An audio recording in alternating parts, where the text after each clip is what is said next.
first paper is by Ernesto Hernández-Catá. It's called Estimating Hidden Unemployment in Cuba. Ernesto is a well-known participant in the ASCE sessions. He held high-level executive commissions positions at the IMF for a number of years, and he's retired from the IMF. And in addition to that, he's affiliated now with the Foundry Incorporated. The second paper will be presented, he'll be the first, but he is the second on the schedule, by Archibald Ritter. Arch is a Professor Emeritus of Economics from Carleton University in Canada. Arch has done extensive work on Cuba, Latin America, African development issues. For a number of years, he was very much involved in a program that Carleton had under the auspices of the Canadian Agency for International Development, training Cuban economists and doing an MBA program, which was very important in raising the level of economic knowledge in Cuba.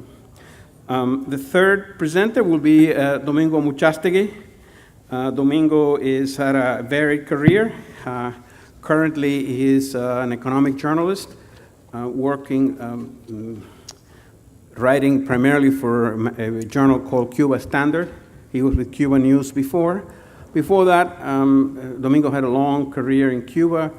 In the military, he was also in international affairs for the FAR, dealing with issues of Latin America and the Middle East. He's very knowledgeable on those matters and a very thoughtful and sometimes provocative presenter of papers.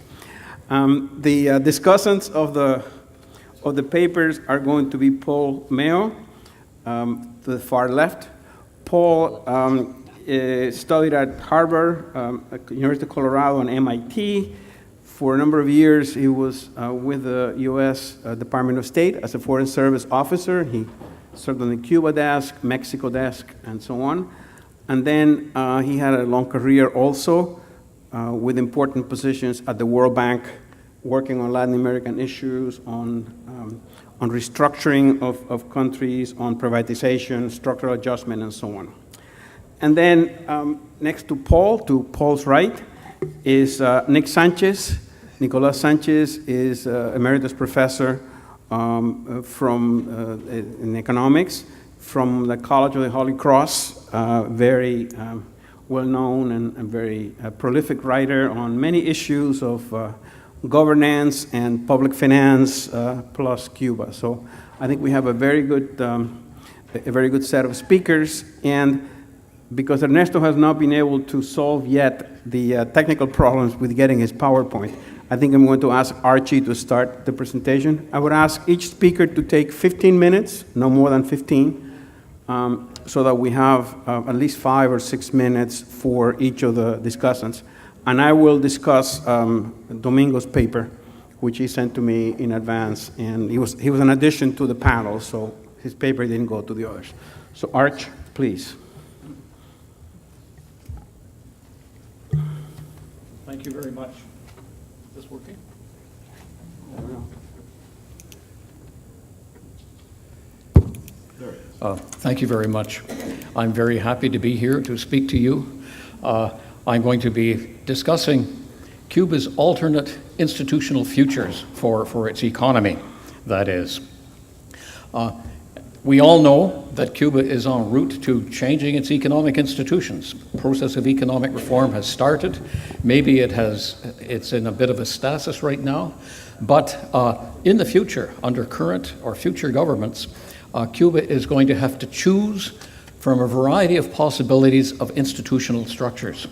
It's not only that, there are a wide variety of types of private sector that could be adopted in Cuba. Well, I am going to explore these. I'm going to examine some institutional alternatives, bearing in mind that Cuba has a mixed economy, like the American or Canadian economy already. It has domestic and indigenous private enterprise, cooperative enterprises, foreign enterprises, a lot of state enterprises, and a public sector. So it's already a mixed economy. Any future economy is also going to be mixed, of course, and it will include these components. The components I just listed. These are the varieties that I'm going to look at. A mixed economy, status quo, a mixed economy with intense cooperativization, a mixed economy with private and domestic big business or foreign oligopolies replacing the existing state oligopolies, or a mixed economy emphasizing small indigenous enterprise. This is a picture of the status quo, the institutional status quo. I'm focusing on employment in the different sectors of the economy.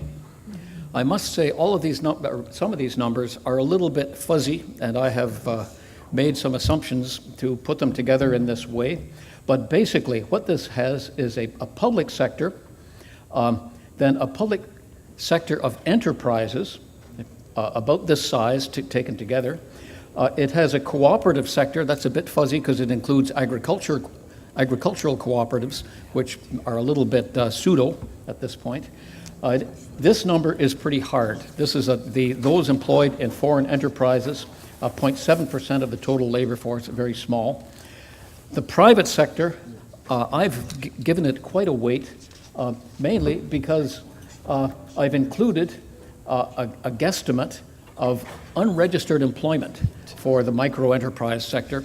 That number may be a gross underestimate. I don't really know. There are other questionable aspects of this as well, but I've tried to include even the religious people, the arts and crafts, small-scale farmers. This category is a little bit dubious at this point, but that's a rough estimate of the private sector. Well, the institutional status quo, what are its advantages? Well, here are some ideas. No transition, no uncertainty. So they can reduce uncertainty by not doing anything. Macro flexibility. It's possible with centralized control to all of a sudden have 364 universities in every municipality. It's possible to shut down the sugar sector overnight, but with central control you can have flexibility on a massive scale that also permits macro stupidity. Some benefits for the party in the status quo, of course. It controls incomes, controls people through that, and that is very important for political control. Then I was really having difficulty finding advantages of the current system, but maybe here's one, to maintaining good relations with North Korea. Lots of disadvantages, and I won't dwell on these because you're all familiar with the problems of central planning. So I'll just go over these very fast. An economy needs a massive type of communication system. In the central planning system, that is all centralized. Horizontal communication is substantially blocked. That's a big disadvantage. But secondly, centralized control leads to bureaucratization of production, politicization of decision-making, lack of a reasonable, effective price mechanism, and an incentive structure which doesn't work, as we know is the case in Cuba. Dysfunctional, perverse incentive structure. And all of that damages efficiency, productivity, and innovation. So the disadvantages are serious, and that's the reason for attempts at transition to something. The second possibility I'm going to look at here is what I've called a pro-cooperative institutional structure. This is a possibility. Here, the red is the actual that we just looked at before. The blue is the cooperative option. Notice that I've increased employment in the cooperative sector very significantly, and I've done that sort of arbitrarily. There's got to be a future foreign investment presence, and there's got to be a major private sector. But this economy is now pretty much a mixed economy with a big cooperative sector. Well, what are the advantages and disadvantages, or how do you get there? First, to get there, you'd have to promote and permit cooperatives in all areas, and it's not clear that that's being done for professional areas yet. The approval process, which we saw yesterday, was really very difficult. That would have to be opened up substantially. Grassroots bottom-up ventures would have to be permitted, and you'd have to have other reforms permitting them to import and export easily, better credit facilities, better wholesaling, and so on. Well, what are the advantages? There are lots of advantages, according to my way of seeing this. Incentives in a cooperative are strong. The gap between managers and workers is diminished. Workers' incomes depend on the profitability, the success of the cooperative. So you'd think that incentives should be a lot stronger, a lot better than in a privately owned enterprise or certainly a state-owned enterprise. Also, you'd have a more egalitarian distribution of income in a cooperatively owned economy. Greater degree of flexibility because in the ups and downs of a business, the workers can provide some insulation from that by taking a cut in the profit element of their income. Other advantages, a big advantage for me is democracy in the workplace. And a lot of us who teach in universities have substantial democracy in our departments, and we take it for granted. But that's valuable in itself, and I would not want to have spent my life in sort of a top-down bureaucratic department, although our universities may be a little bit like that. So this actually may also propel democratization. And then second-degree cooperatives could be very interesting. These would be cooperatives of small co-ops or cooperatives of small businesses. And we have a lot of those in Canada and the United States. They have major advantages. You get the big economies of scale of Starbucks and so on, but you get a broader distribution of income. So that's advantageous. Difficulties, disadvantages, there are lots of disadvantages. If co-ops are so good, why haven't they expanded and taken over the open market economies? Well, they've expanded a little bit in some countries. They've held their own, but they have not impinged that much on the private enterprises. So they face some difficulties. One of these is governance and management. Transactions costs can be serious. Managerial problems. Many of us from our departments know that there are all sorts of conflicts that can disrupt the functioning of such an operation. In Cuba's case right now, there are severe difficulties because of the complex approval process, the probable prohibition so far of professional co-ops. And then there are other difficulties. I'm going to skip some for the sake of time, but the big one at this time is the role of the Communist Party. Will the Communist Party try and control the cooperatives, especially the bigger cooperatives that exist? Will it keep out of the way?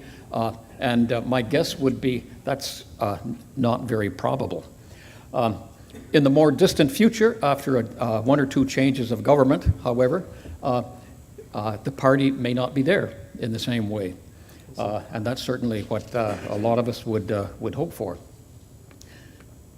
Okay, third option, wide open foreign investment. In this case, I've pictured this as shifting from the status quo in red to a case with a very large private but foreign-owned, maybe joint venture sector, a cooperative sector that hasn't grown very much, but a private sector, an indigenous private sector that has gotten a good deal larger. Well, how do you get there, and what are the advantages and disadvantages? Well, how do you get there? It might be very easy. All that this government or the next government might have to do is to sell off its current oligopolies to big foreign oligopolies, like Starbucks or whatever, Chinese, Brazilian, American, sell them off, and take the money and run. I think there's a strong possibility, maybe a probability, that this could happen, mainly because this would generate revenues fast for the government, and it would be sort of a smooth transition from state oligopolies to private sector oligopolies. There are some advantages to this. The big advantage for the government is rapid revenue receipt. Okay, the government will get big bucks, billions of dollars from the sale of some of these things fast. Another advantage is rapid transfers through the multinational corporation of financial resources, entrepreneurship, technology, personnel where necessary, physical capital, and so on. The results, rapid productivity improvement, rapid GDP gains, more higher productivity work, which we want, but ambiguous employment implications. The disadvantages, profit outflows ad infinitum. Foreign ownership is great, but then you pay for it forever. Income concentration. Income would be concentrated in these big foreign oligopolies, or the Cubans who are in line with those oligopolies. You would also have oligopolistic, not competitive economic structures. That's damaging in the long run. You'd have great possibilities for employment of the nomenclatura, especially the military types that are already in control of much of the economy. So that would be a disadvantage. 5 minutes, oh my God.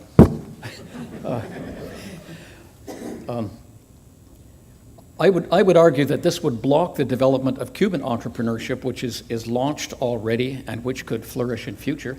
It would also lead to what I've called here the Walmartization of the Cuban economy and society, the dilution of Cuba's uniqueness, its culture.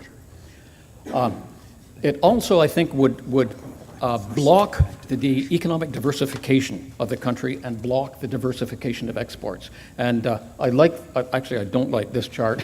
This is Walmart's procurement in the world. And notice it's procurement from China. Canada there doesn't exist, basically. Latin America, Africa, out of the picture. So I would argue, and this is probably similar to CEMEX at this point in Cuba, but this would probably continue and dominate the Cuban economy. It would become sort of a client of the big foreign oligopolies, and its own manufacturing would be blocked.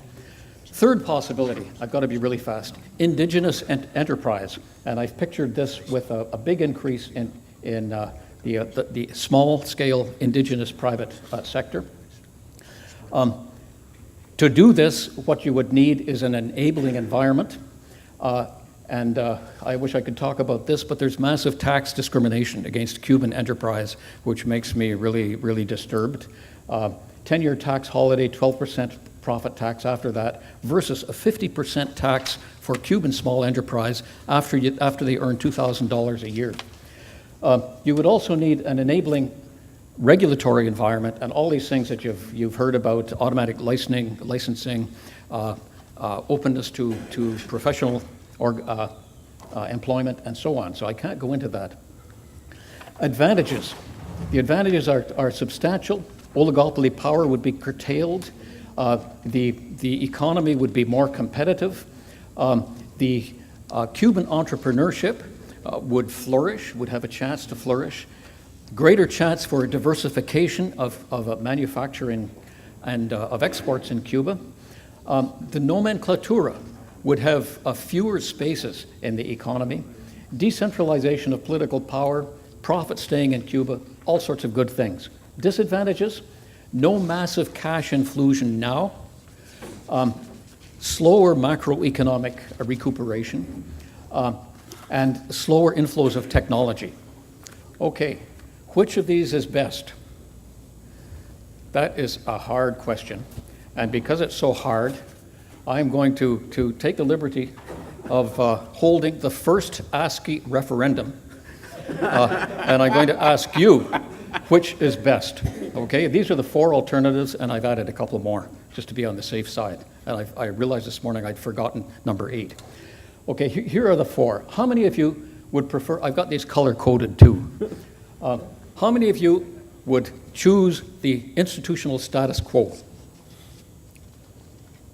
Nobody. 0. How many of you would choose the pro-cooperative mixed economy? A couple. Great. How many of you would choose the wide-open foreign investment approach? 3 or 4. Okay. How many of you would choose the pro-indigenous private sector approach? How many of you would choose some other hybrid combination? How many of you would choose none of the above? And then, how many would spoil your ballot? Some of you did. You didn't vote. Okay, my view is this. I would have a hybrid view. There has to be a strong foreign presence in some sectors, certainly, that's fine. There should be a very strong indigenous economic sector as well. I think a cooperative sector would have a lot to offer Cuba as well. So that is what I would argue in favor of. So my recommendations for the future of Cuba and its choice of institutional structures would be, number one, utilize Cuba's abundant resource, which is well-educated, innovative, and strongly motivated citizens who are already launched into small-scale enterprise to promote the indigenous private sector, promote cooperatives as well, and to sustain the Cuban economic and economic culture and its culture period. Use cooperatives wherever possible, and finally I say avoid Walmartization of the economy. And to do that, what you need is an activist foreign investment policy. You need to intervene in the process of foreign investment. Instead of opening up to everything and everybody, you have to be a little more selective in what foreign enterprises you permit to be established. So that's my recommendation. Thank you very much. This is a cooperative bus from 1948, and in fact, a lot of the buses were cooperative. This bus here almost ran over me. So thank you very much.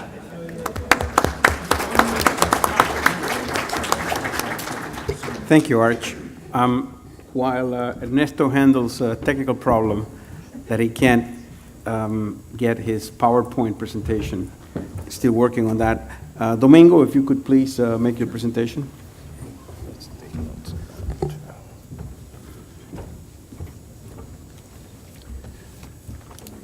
All right.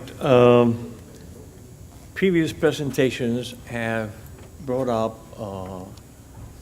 the limitations existing limitations today in Cuba's investment potentials, and more recently, two important institutions brought up a couple of reports after visiting Cuba, highlighting numerous shortcomings, barriers to be able to attract foreign investments. Concerning this, I would like to present some ideas and experiences from major investors in Cuba, delivering a very opposite, a very different perspective. The notion that there are too many barriers in Cuba for foreign investments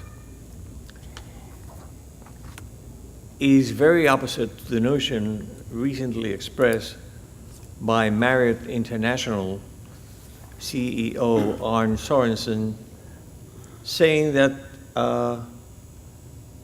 his company should come up with an entirely different assessment. He stated in an interview for Skift.com that even though the United States does not allow Marriott to do business in Cuba, we are ready to start now. He added that it is time to do business with Cuba and compete with many European and Latin American companies who have been operating in Cuba for decades and are planning under the new context to expand and grab the best of the Cuban market before U.S. companies have a chance to compete. He even suggested that if travel restrictions should be lifted, his estimate is that at least 5 million American tourists would be visiting Cuba in just a few years. From another perspective, Brazilian CEO of Bas Cuba, it's a branch of Imperial Tobacco, he reasoned something that I think is important.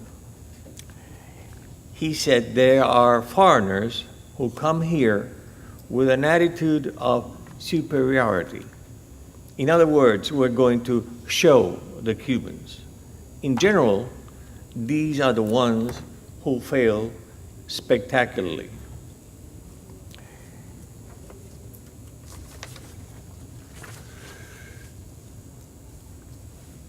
In the course of the visit paid by Governor Cuomo from New York to Cuba, what he did and what he said tends to disagree completely with the reports delivered by Stephen Ross and Jones Lang LaSalle recently published. He encouraged several important companies in his state to engage in different projects with Cuban entities. Google, Cordial, Air Bed and Breakfast, and others are on the same track. Even a former Secretary of Commerce under W. Bush administration, Carlos Gutierrez, is actually advocating for investments now, not decades down the road.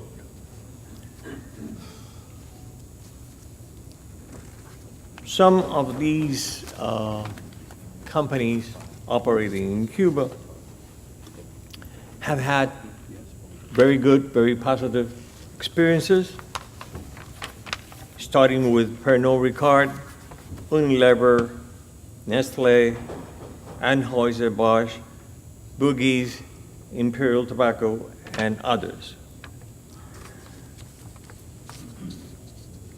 JLL, Jones Lang LaSalle, depressing comments on tourism do not coincide at all with a 25-year experience of Spain's Meliá, who operates dozens of major tourist resorts in the island, including a number of luxury facilities, an experience followed by other major companies from Europe and Canada. United States potential investors in this field cannot continue to ignore or bypass a market that is already second in the Caribbean, closing in to Dominican Republic first place.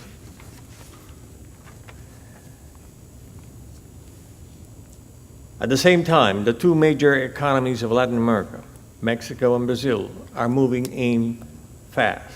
Already some 100 Mexican medium-sized industries and projects are in place, including several of them in Mariela's special zone, and its trade balance increases from $486 million in 2012 to $527 in 2014.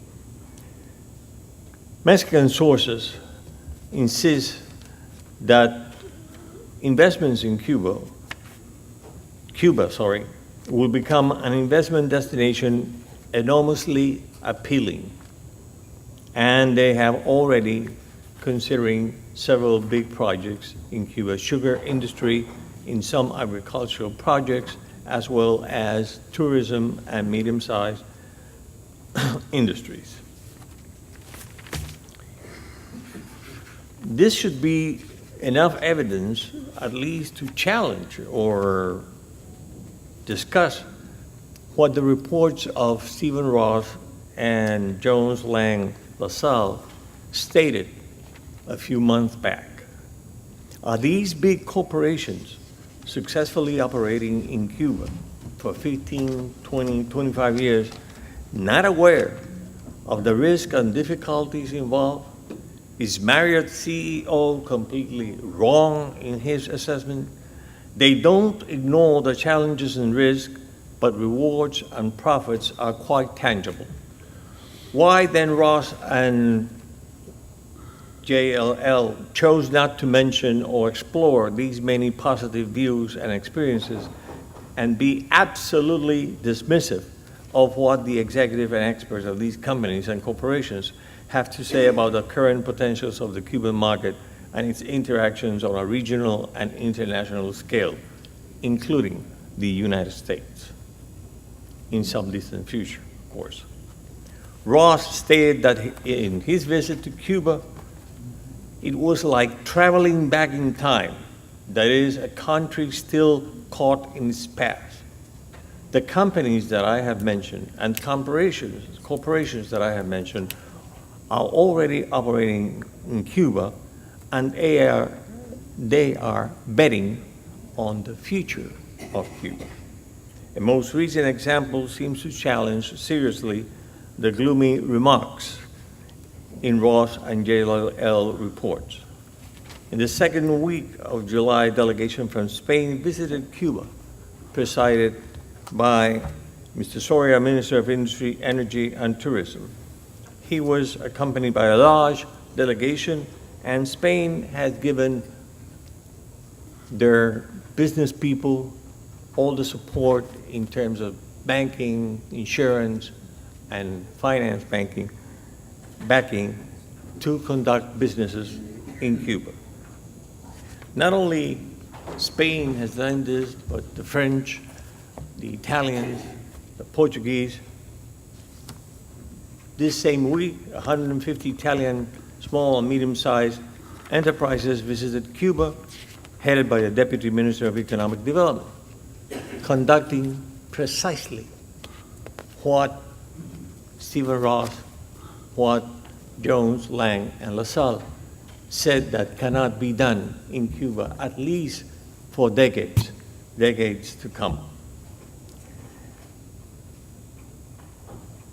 The Italian official presiding this delegation said, the path initiated by Cuba is very much respected. Either these two European countries and their respective businesses, communities, and institutions have gone mad or are absolutely blind in understanding Cuba's opportunities right now, or what Ross and Jones, Lang, and LaSalle have concluded is something completely far away from the hands-on approach by these two European economies regarding Cuba's present situation and its many potentials. Not long ago, Harvard professor Jorge Dominguez, perhaps he's going mad too, characterized such potentials as capable of transforming Cuba into the Singapore of the Caribbean. Finally, in the case of the United States corporations looking for a piece of the Cuban cake, they should follow one recent remark made by two Reuters correspondents in Havana, and I quote, "U.S. companies that want to do business in Cuba will have to play by Cuba's rules. Take it or leave it. A host of successful experiences is available to prove Cuba's opportunities and rewards for big companies, for credible and effective small and medium-sized enterprises, although not for 21st century carpetbaggers." Thank you very much.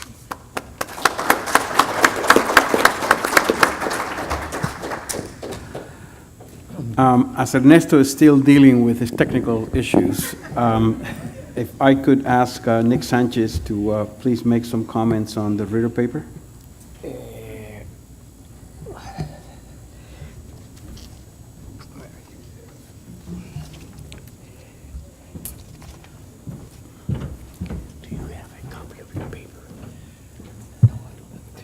Thanks very much for your presence here. Regrettably, I will spend a small amount of time on Professor Ritter's paper since I got it too close to the conference and I did not have enough time to reflect on it.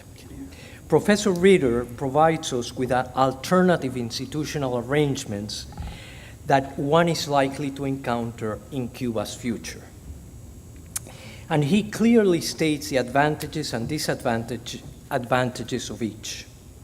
Given his experience on analyzing the Cuban economy, I have no reason to disagree with his wise selection of alternatives. However, I have to treat the paper at this stage as a research agenda that could be made quite compelling with the analysis of the following considerations. First, why is the status quo what it is? As economists, we cannot blame it all on the Castro brothers, simply making ad hoc decisions. Even if that were the case, the decisions cannot be arbitrary and must be explained, if not by economics, at least by political considerations or even by psychological factors.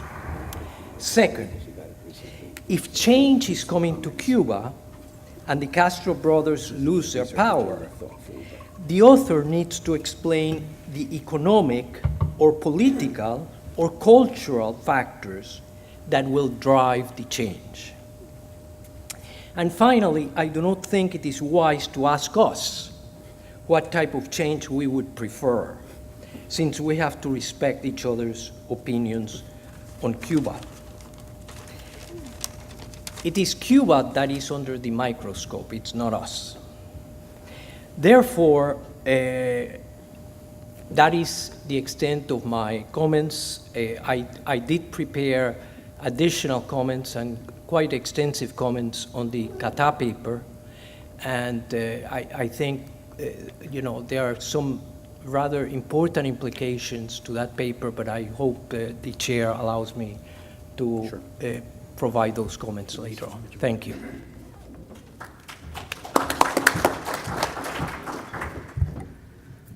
I'd like to make some comments on Domingo's paper. The paper that he sent me, and he sent me two versions, are somewhat different from what he presented today, but nevertheless, let me catch the main points of his presentation. Domingo's paper, which he originally prepared, is called Wanted: Reliable Business Partners, rather than Carpetbaggers. So his whole thesis was that what Cuba is committed to seeking and obtaining in the future is investment by good investors, as opposed to the second-rate investors have come in the past, call them hucksters and cheaters and generally speaking low-class investors who have not really brought all of the benefits of foreign investment. I must say it's difficult to disagree with that argument. Of course, Cuba should look for first-rate investors. However, I think the Domingo's papers, rather than based on economic analysis and sort of analytical views, it's sort of more of a wish and a hope. Sure, it would be great if Cuba were able to attract large corporations that are financially viable.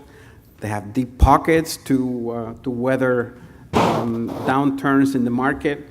If they were socially responsible, if they had technology, advanced technologies that they could bring to the Cuban economy, if they had export potential, or if they already had export markets that were available, and the Cuban production could be sent to those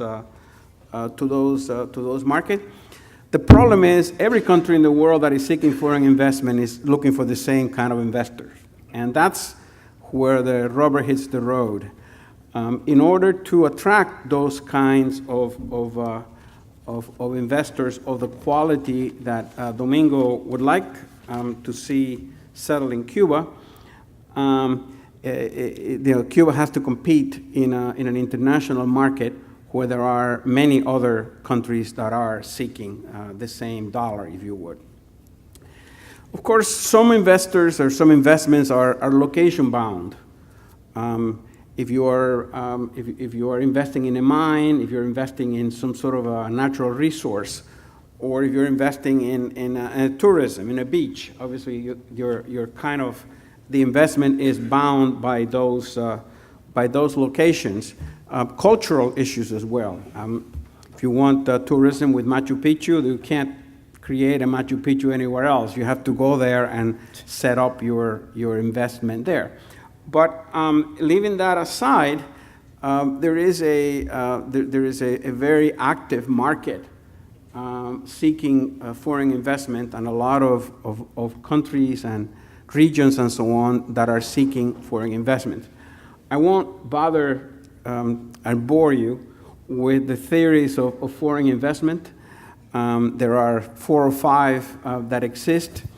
The eclectic theory probably is the one that is most widely used.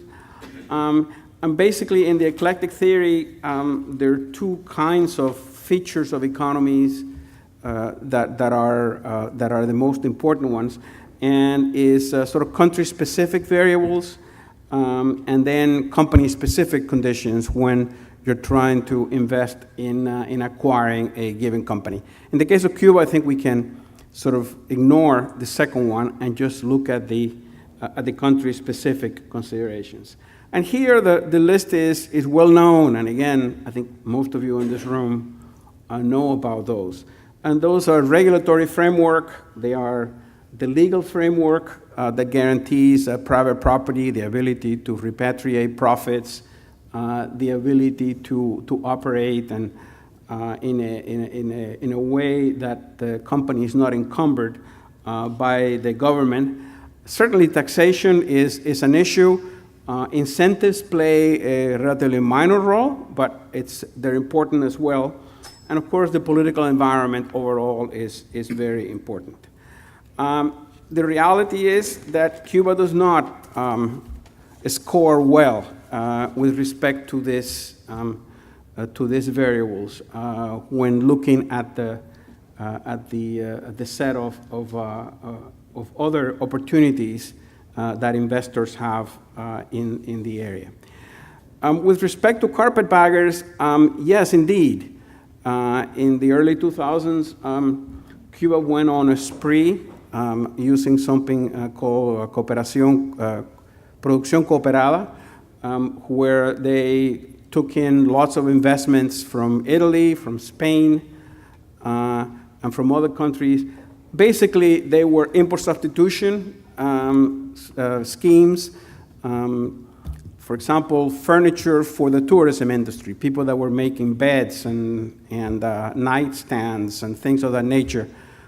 They used to import them, so they got some Spanish company to come into Cuba and make those headstands or lamps in the country.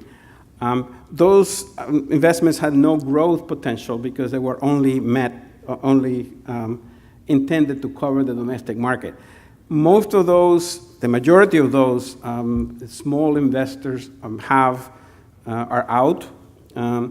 The companies were not profitable over the longer term once they met a given domestic demand, and oftentimes the quality of the products was not such that it could enter the international market. So the results of that experience should not have been surprising, because they were not really investors of the type that Cuba or that an economy should attract if they want to have sort of vigorous growth and attract first-tier investors. I don't want to go into all the details of the criteria that sometimes Cuba used to select investors. I think everybody knows the Max Marambio case. As far as I know, Max Marambio had zero experience as a businessman. When he created a company called Ingelco and went into a joint venture with Coralza, the Cuban food manufacturing monopoly, with a company called Rio Sasa. That, of course, worked well for a while, but eventually the company really went out of business. And the reason why Marambio got that job is because he had been on the personal escort of Fidel Castro and was an intelligence officer. So it's pretty clear that his credentials as an investor were far from those that one would be looking for for a foreign investor. I don't want to belabor the point. I think what I would comment on Domingo's paper is that, sure, it would be better for Cuba in the short term and in the long term to attract investors that meet certain minimum requirements in terms of adding technology, markets, capital, and so on, that would lead to employment and generate growth for the economy. But a wish is not the same as a reality. And to really get the investors to come in, it seems to me, there have to be some actions, and the environment and the investment climate has to be right. And that is not in place in Cuba right now. Let me just end, and I don't want to, Domingo cited a lot of studies, different individuals, and based on trips to Cuba and impressions and so on and so forth. I don't know that there have been any, I have not seen the detailed studies on which these comments are based. But let me just say that indeed, there are stories in the newspapers about hundreds, in fact, I would say even thousands of investors who are seeking to invest in Cuba and missions, and you have Andrew Cuomo from the US, and you have the Spanish, and you have the Italians, and the Mexicans, and the Argentinians. Everybody gets into the act. But as far as I know, and I checked this last week in Cuba Debate, there are five solid investments in the Mariel Zona Especial de Desarrollo. 5. One is by a Spanish company called Hotelsa, which produces products for the hotel industry, and I imagine has already a contract or connections with Meliá and some of the other Spanish companies that are doing hotels in Cuba. And there are 2 Mexican enterprises. One is called Rich Meat, and they do some kind of meat processing operation. And there's one called Devox, which makes paints for household and also for business use.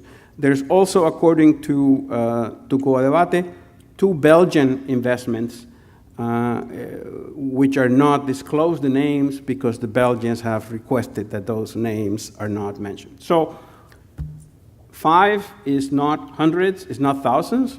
It's not to say that those things could not happen in the future, but the hype that is going on with all of these different missions and so on, it's not uncommon to have a lot of press and have a lot of attention on this. The proof of the pie is in the eating, and what we need to see is what are the investors that really come in, and if Cuba does want to improve the quality of investors, and I hope that better investors are obtained, are sought, and signed up. There's a lot that Cuba can do on the improvement of the investment climate. Thanks. And I think Ernesto has now is ready for the presentation of his paper. I think he's still impaired by not having the PowerPoint, but I will turn it over to him now. Thank you. Yeah, I must apologize. I had a little electronic accident, as a result of which I cannot show you any charts or tables, which is really too bad because that was the heart of the presentation. But I will, I think it's almost like a vicious operation to try to condense algebra and geometry into words. That's exactly what I'm going to do now. Of course, if any of you want to see the paper itself, give me your business card and an email, and I'll send you the paper from Washington. But basically, I'm going to talk about hidden unemployment, an attempt to measure hidden unemployment in Cuba, and look at its causes and effects. For decades now, Cuba's sector has been burdened by very high levels of disguised unemployment, which means that you have people in the state sector who are doing nothing but drinking Cuban coffee. if there is some around, which is equivalent to being at home drinking Cuban coffee, right? It's exactly equivalent to that. So they are, in effect, unemployed. The direct cause of this type of unemployment is the effort by the government, particularly in the early years after the post-Soviet disaster, to avoid a rise in open unemployment. Marxism, Leninism abhors open unemployment because, of course, it's a defect of capitalism, not of us Marxists. And so what they did when the Soviet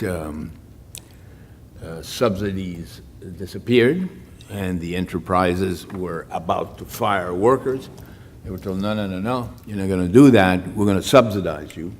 We're going to give you money from the budget to pay these workers as if they were employed. So that's the, what? Coming to that. A little patience. So that's the cause. What this practice does is it destroys incentives for job search. It creates, through a demonstration effect, a weakening of work effort among those who still want to work in the state workforce. And, of course, it increases the budget deficit. And the increase in the early post-Soviet era was enormous. Now, what happens when you increase the budget deficit? You cannot issue bonds, you cannot borrow from abroad, you have no friends, and so you increase the money supply. Take the phone, call the president of the central bank and tell him to activate the machine. And if in addition to that you have price controls, then you have scarcity of goods and services, and you have a huge monetary overhang. Okay, that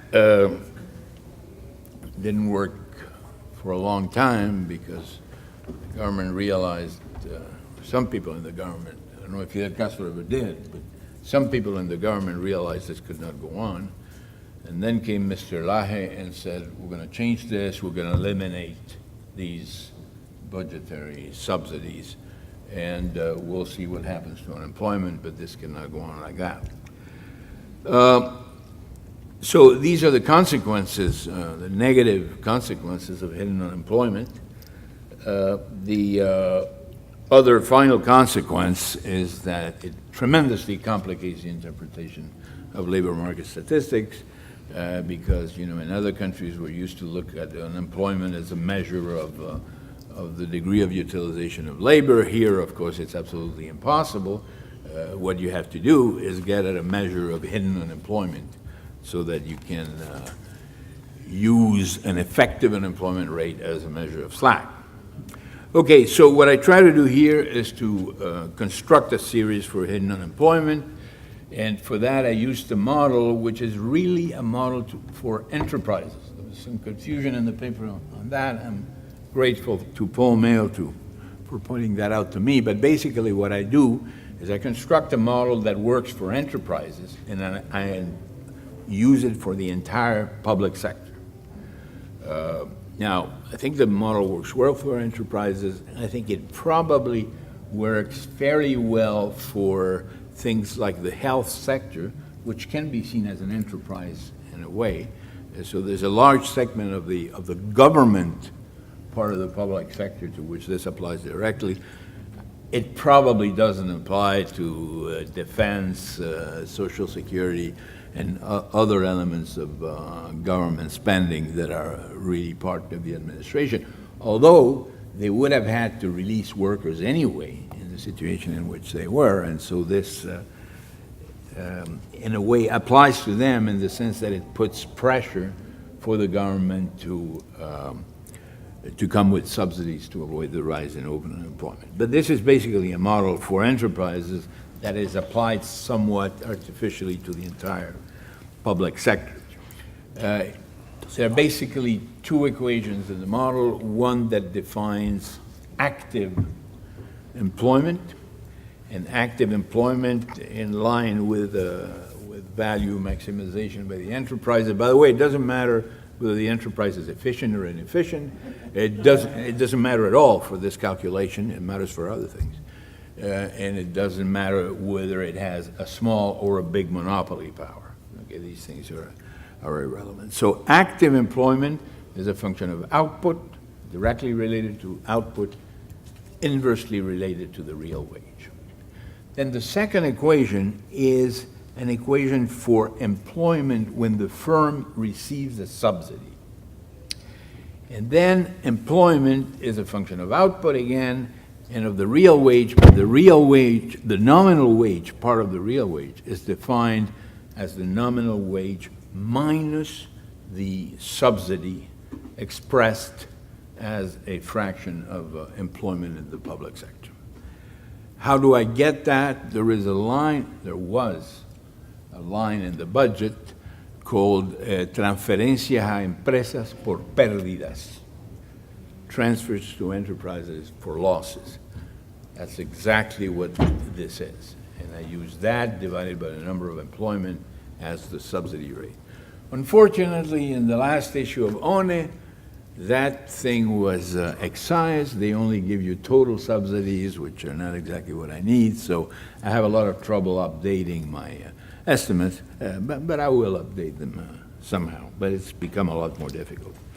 So I have these two equations, one for the enterprise that does not receive subsidies, the other one for the enterprise that does receive subsidies. I divide one by the other, and I get the final equation, which is that the active employment is equal to the difference between the nominal wage and the subsidy rate multiplied by total employment.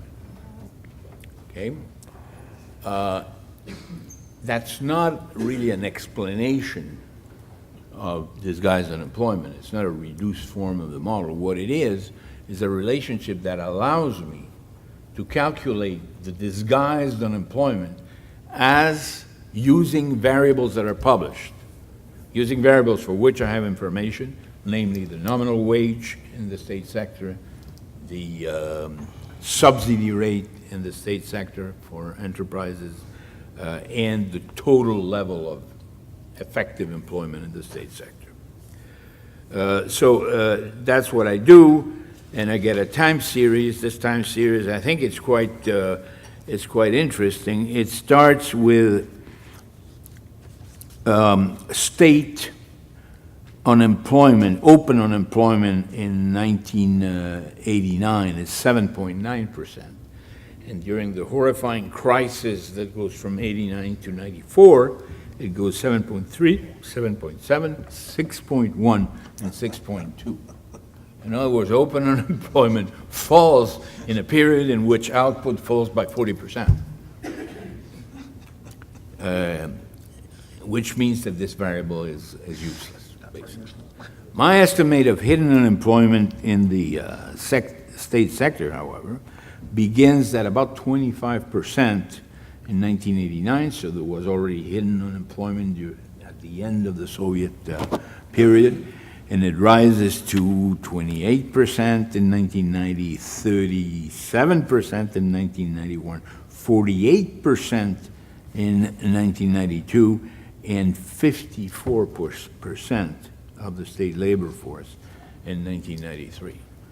So more than half of the state labor force was effectively unemployed. I think that has surprised some people. It doesn't surprise the people who lived in Cuba during that period. It was extremely hard, an extremely hard situation for the enterprises who would have otherwise shed a lot of labor, but they didn't because of that.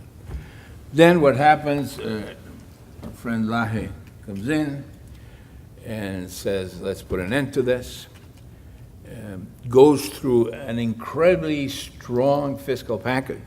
If I had the IMF had proposed that fiscal consolidation package, I would have been accused of being a monster. But it was done in Cuba, and the subsidies were slashed.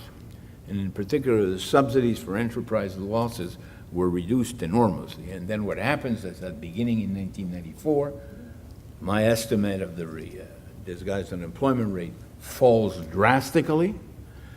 And in a few years, I mean, it goes from that 54% to 34 to 17% in 1996 to 14%, 1997 to 11%. So a huge decline in hidden unemployment.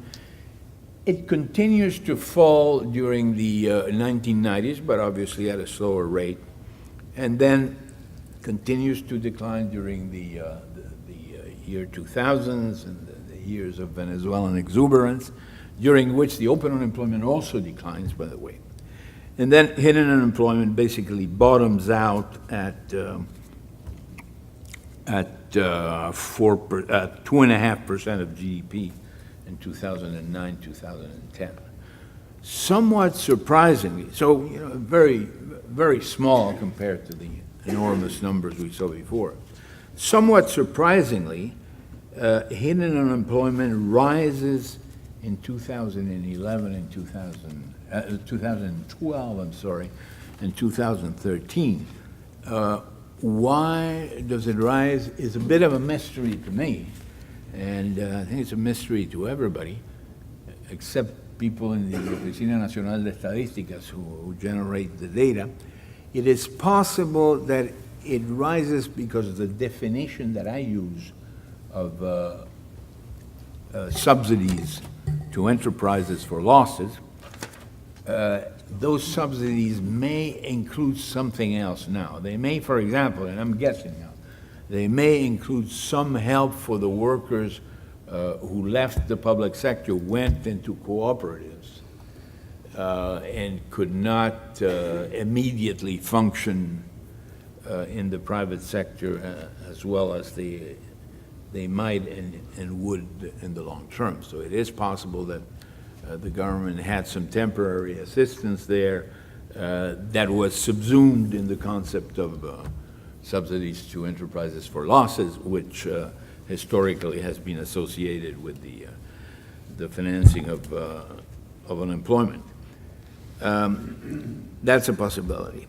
But the fact is that by now, in 2000, and by the way, that is surprising because of the fact that in 1911 and 1912 there was a massive transfer of employees in the state sector to the private and cooperative sector. I mean, again, this was one of the key elements of Raúl Castro's reform package.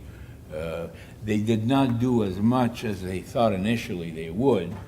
The plans were even more ambitious, but basically you're talking about 500,000 people who were transferred from the state sector to the private and cooperative sector.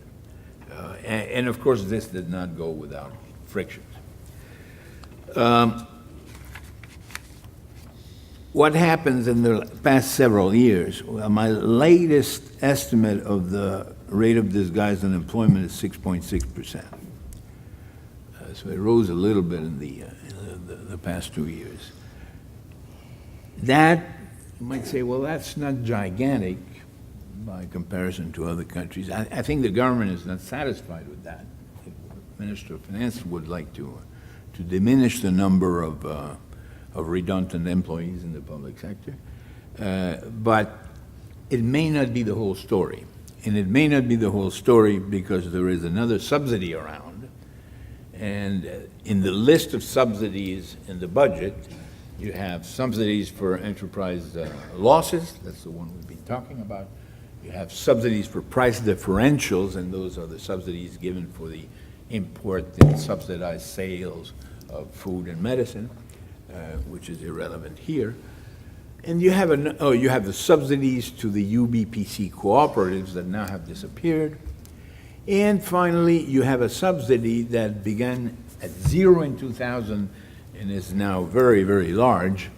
And that subsidy, I discovered, represents the counterpart of the Venezuelan subsidies of petroleum. And if I had the chart, I could show you the relationship, a very nice linear relationship with a slope of 1 between those other subsidies and Cuban imports of oil from Venezuela, which are basically equal to Cuban imports of oil, period, right? Sometimes they're disguised into imports to the Netherlands and Antilles, but Mr. Piñón knows exactly what they are. So I tried to incorporate that in my analysis. It's not easy because I didn't have a complete model of the oil sector, but I tried to do it in a sort of dirty way. And what it does, the application of the subsidy would increase hidden unemployment from 6.5% in 2012 to perhaps 15% in that year, if you take into account the oil subsidy. I'm not going to die for this last calculation because it has all sorts of problems. One of the problems is the separation of the part of the subsidies that goes to the population and the part that goes to enterprises. But it gives you an idea that even though enormous progress has been made in reducing disguised unemployment, there's still quite a bit of work to do. Thank you.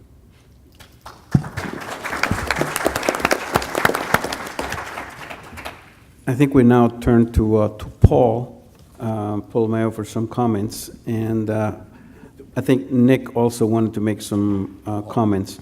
I would ask both of them to be brief. We have about 18 minutes left, and we have to end on time because we have the luncheon coming up. So if you would please make your comments. Okay. Thank you very much, Jorge. But I discovered that Nick Sanchez is going to help me attack poor Ernesto. So fair's fair. I'll make a few comments, if I may, on Professor Ritter's paper as well, because that was my bread and butter for years and years. The cooperative option you have, Professor Ritter, was really tried by the Yugoslavs. They really had a cooperative industrial system. And there's an old statement that ownership matters. The workers had a ball. They loved it. They looted the companies periodically, raising their wages, reducing the company's equity to zilch, and borrowing like mad from Yugoslav banks. This then, they were recapitalized by the government, of course, again, and they went at it again. Ownership does matter. I think a cooperative production cooperatives, as most agricultural economists will say, don't work in agriculture. I would argue they work very, very poorly in industry or manufacturing or even services as well. Your option on foreign investment is correctly points out that state oligopolies are a problem. But we handled that in the past by splitting them up. It's a full employment act for consultants, microeconomists, but especially attorneys. You can break up state enterprises often into chunks and then have a smaller auction of the state enterprise to domestic or foreign firms, if you will, as assets or as going concerns, sometimes, very rarely, but sometimes it's just simple assets. So then you get a natural, if you will, progression, where you have some competitive instincts. Some natural monopolies, networks, phones, are not today natural anymore, thanks to digitalization and everything else. If you have cellular options for your phones, a network phone system can be sold to one firm because they have to compete very avidly against all the cell firms. So there are options which reduce the propensity to private oligopolies. The problem I see, though, is Cuba may not have that many options. I expect within a year or so a Google truck to be running down, mapping it. The Airbnb is already there. It's going to be difficult to follow a specific option, particularly if you open up, if you really do allow entrepreneurial capacities and flows to occur. It's going to be hard to manage really what's going to happen. As somebody keeps saying, it's up to the Cubans, really. It's up to open markets, if you will. Even only partially open will lead to something we can't envision. That's my comments on there. But on Ernesto's, I think his paper is extremely important. We've heard a lot of people talk about the fear function Everybody's afraid of change, and I can sympathize with it. When you get 54% disguised unemployment in the special period, you're really beginning, plus the open unemployment, which declined, you're beginning to see what might happen if you have a shock therapy. One of my favorite economists, Chilean economist, labor economist, Patricio Miller, once wrote a very nice note in riposte to the Chicago boys, saying, el mercado de trabajo no es igual que el mercado de papas. The labor market is not like the potato market. It adjusts much more slowly. And unfortunately, any shock, any change in Cuba is going to produce a much higher disguised unemployment, or open unemployment, as Ernesto says. And I would argue that his analysis underestimates grossly the amount of disguised unemployment. For example, if you have a slight or some political change, you create a very large disguised unemployment, which he hasn't really measured. The CDR, the neighborhood watch groups, won't be necessary, hopefully. The defense establishment can be greatly reduced. And as Americans, you know, when you get your phone call every night from a marketer and you're on the do not call list, you know the efficiency of government in enforcing things as well. But we now have a new bureaucracy which costs and is wholly inefficient.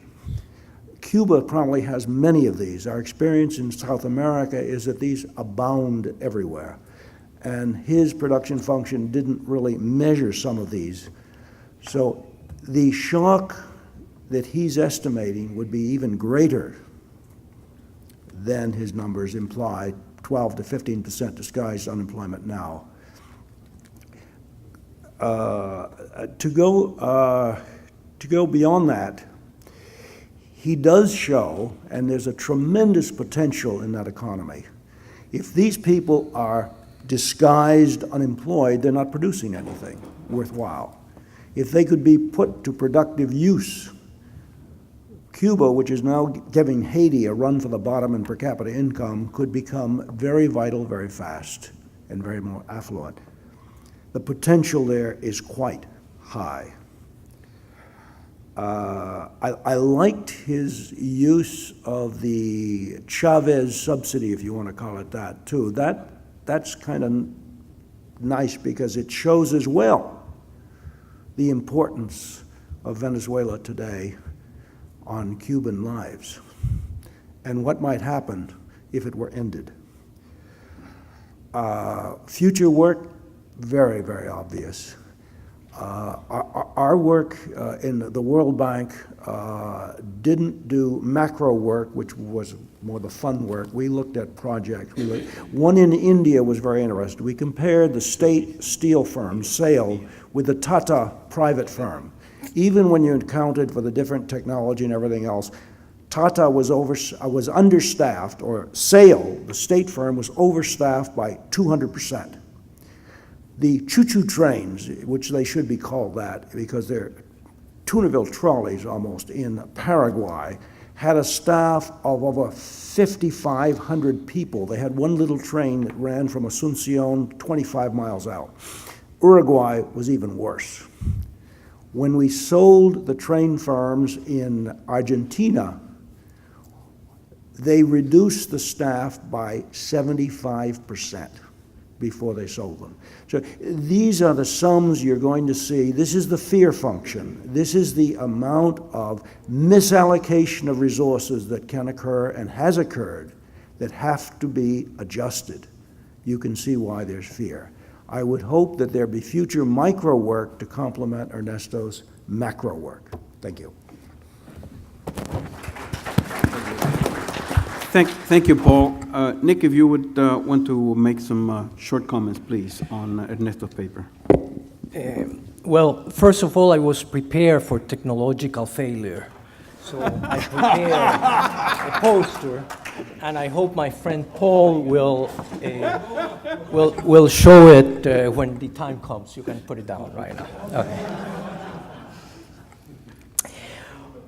My comments are prepared for people who may not be familiar with the way economists think. and/or with the technical literature on the subject.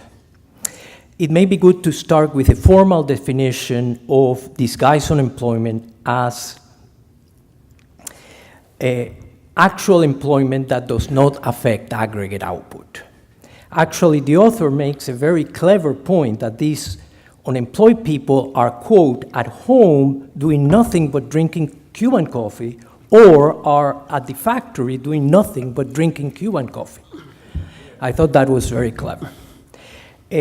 Those of us who have visited Cuba in the last 15 years are aware that workers in Cuba appear to be wasting a lot of time, even when they claim to be working. However, my comments are not going to be an attack on the paper. As a matter of fact, I think the paper is very well done. My argument is going to be that the main idea behind the paper is not fully explored in the paper, and I think that is a very extraordinary idea that I think you will find very surprising. The intuition behind the paper makes a lot of sense. He uses a Cobb-Douglas production function to determine market conditions. And, he argues that public enterprises would be willing to hire unproductive workers as long as they are compensated for it.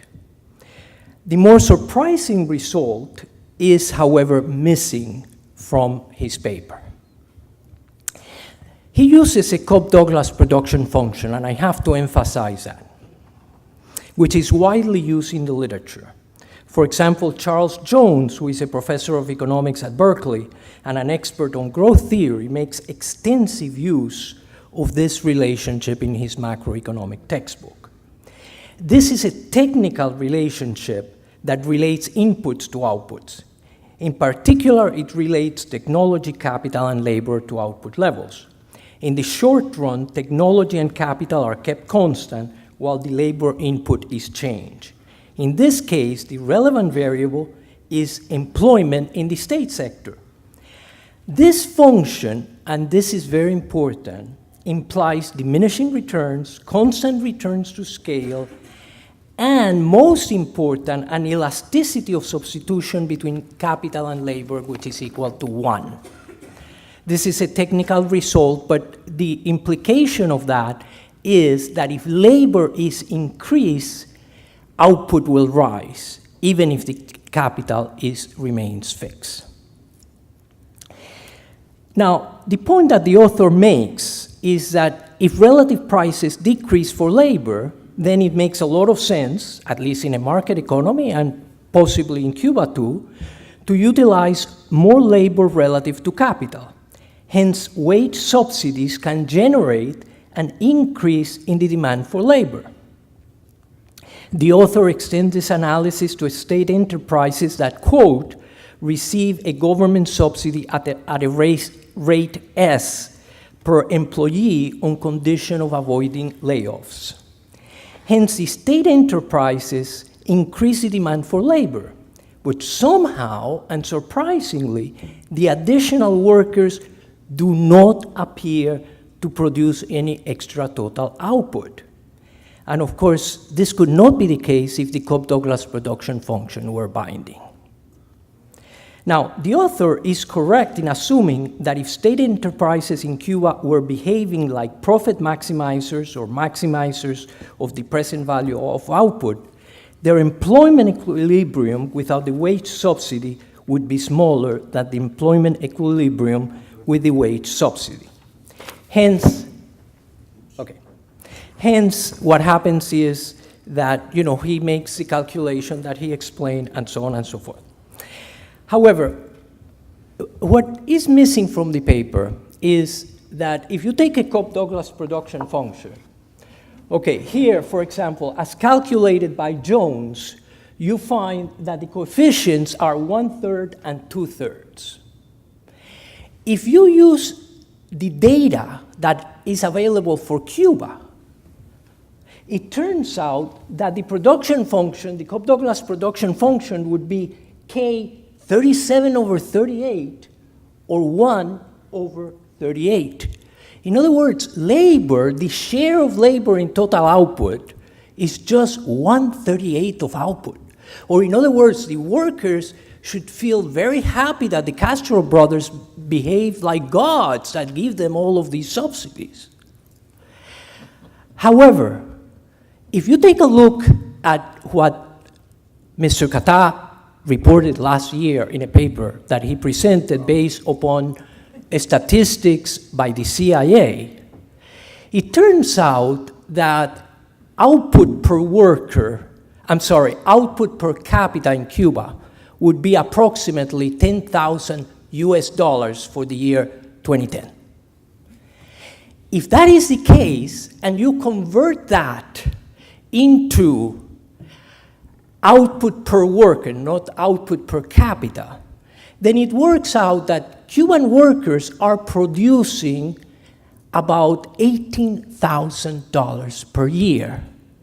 Or in other words, if the markets in Cuba were working like the markets in the United States, in other words, where the L coefficient has 2/3, it would turn out that workers in Cuba in the year 2010 would have been receiving $1,000 on average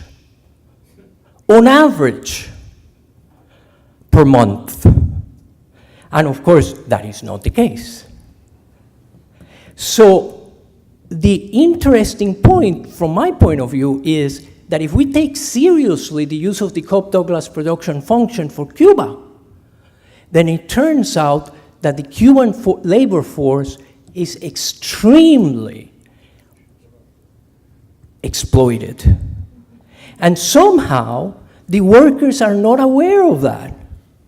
So my final comment is, we should take this paper seriously and estimate the values of those coefficients. I did, and I have the details of how I did it. But it turns out that the Cuban labor force is not really aware of how much they produce. Thank you.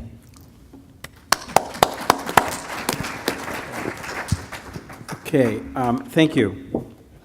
We only have approximately 5 minutes.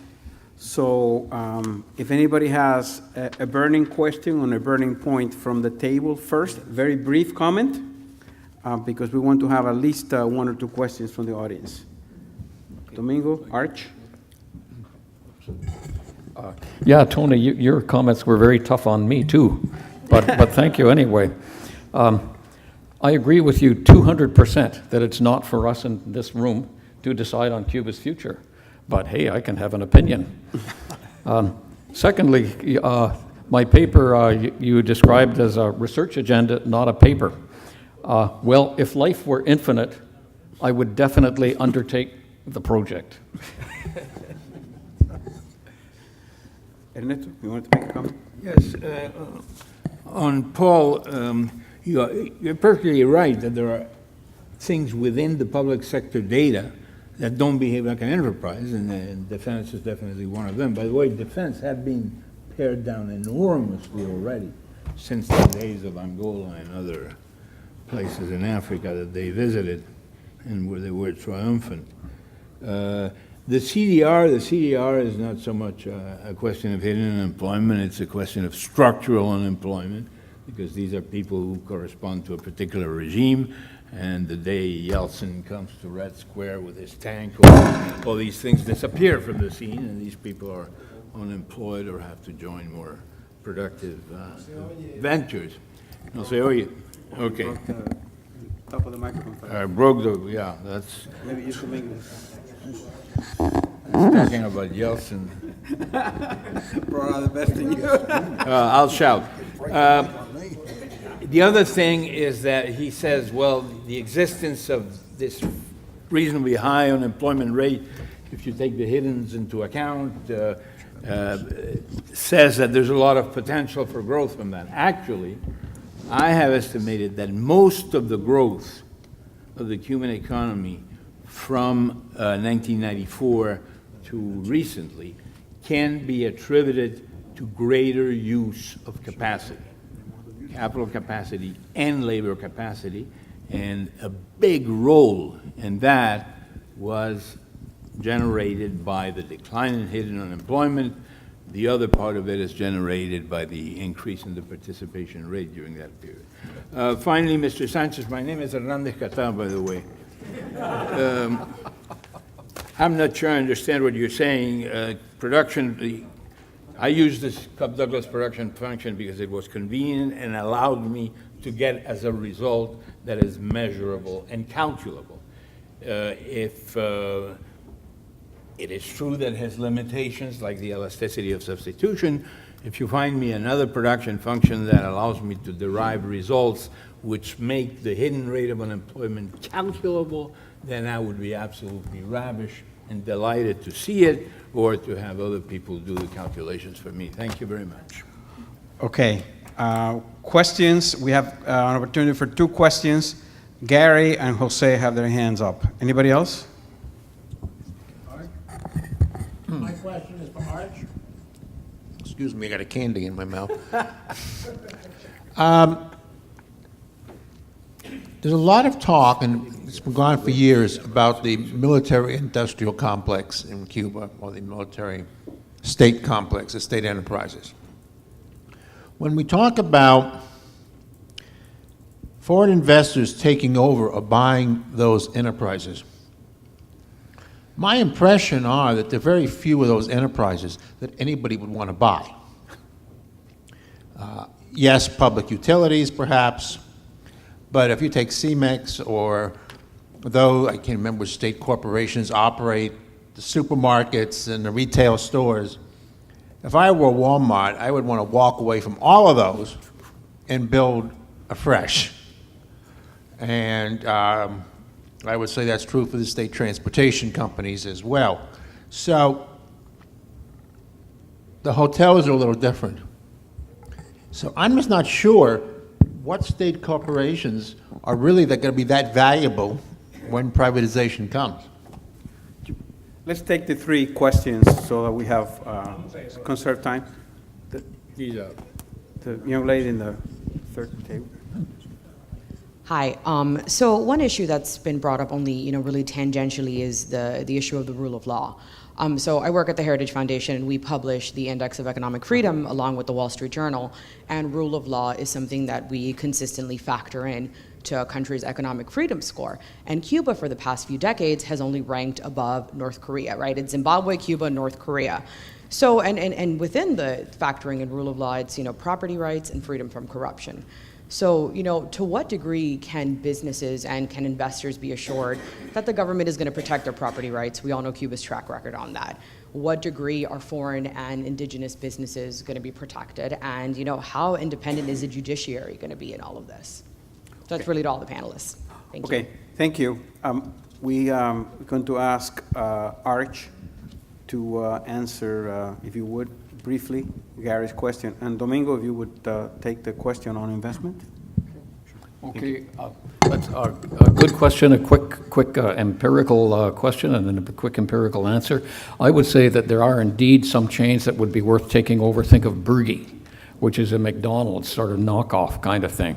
I could imagine Burger King or McDonald's very happy to take that over because of the locations, which are phenomenal. Then there are Cuban hotel chains that could be upgraded easily, boutique hotel chains. The telephone system, 2/3 of the nickel is in Cuban hands still, without that joint venture with Sheraton. So I would think that there would be quite a few large oligopolistic structures that would be very attractive for foreign investors.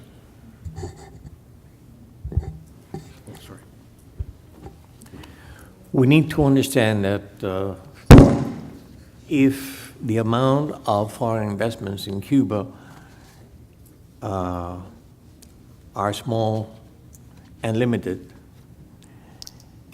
it's strongly connected to the notion of de-embargo and the shift in embargo policies after the Helms-Burton. You have to realize that under Clinton, Bush, and President Obama, for I would say, almost 7 years, almost 7 consecutive years,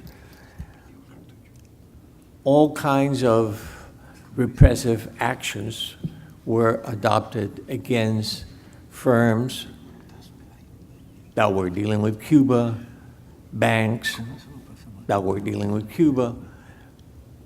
And obviously, the word terrorize might be an exaggeration, but it's not far from reality that they wouldn't dare to approach the Cuban market under the extraterritorial practices of the embargo legislation by the United States. Since 1994, at least 1994, the embargo legislation, starting against all the agreements signed between Cuba and Mexico in 1994 onwards, they were again and again bringing down the possibilities, the potentials for any significant investment. The investments that I pointed out, the firms, the big corporations that are already there, are, as described by Professor Richard Feinberg, a small number, but with big money involved. Right now, after December 17, most of the Forbes lists have already visited Cuba. European delegations have visited Cuba in big numbers, and the projects are already there waiting to be signed. So any judgment concerning a normal flow of investments will have to be examined from now on. Okay, thank you. It's clear that we're not going to have closure on this issue. Thank you. Please join me in thanking the presenters and discussants.